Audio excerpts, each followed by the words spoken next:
লাউ দিয়ে মাছ। লাউটা আমাদের স্বাস্থ্যের জন্য অনেক উপকারী, তো এটা যদি মাছ দিয়ে রান্না হয় তাহলে তো আরও অনেক মজাদারও হয়।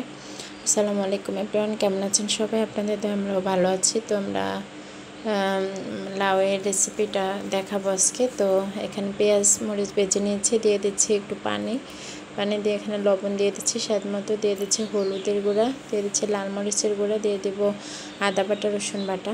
তো সব কিছু একসাথে ভালোভাবে কষিয়ে নিচ্ছি আমরা। তো কষানোর জন্য অপেক্ষা করতেছি, ভালোভাবে কষিয়ে নিতে হবে যেহেতু মশলাটার একটা কাঁচা গন্ধ থাকবে।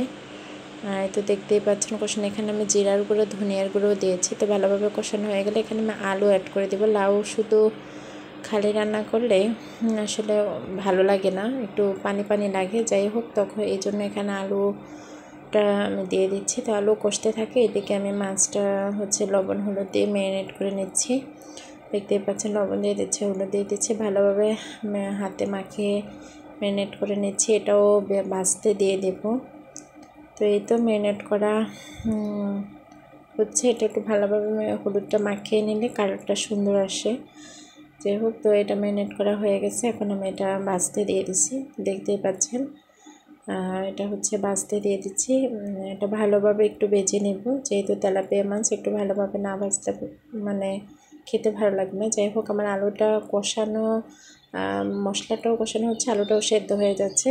তো আলুটা একটু ভালোভাবে সেদ্ধ হওয়া পর্যন্ত অপেক্ষা করবো, কেননা মশলার কাঁচা গন্ধটা এখনও যায় না। তো এই তো আলু আর একটু সেদ্ধ হওয়ার জন্য আমরা অপেক্ষা করতেছি। তারপর এখানে লাউ অ্যাড করে দিব।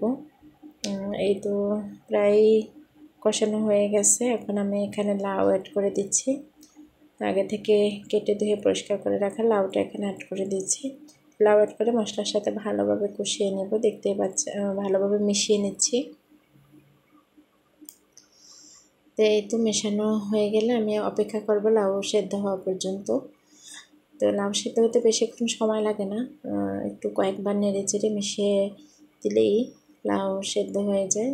তো দেখতেই পাচ্ছেন একটু সফট হয়ে আসছে। লাউ থেকেই অনেকটা পানি বের হবে, তারপরও মাছ দিয়ে রান্না করব, একটু ঝোল করব, যার জন্য একটু পানি অ্যাড করে দিব আমরা এখানে।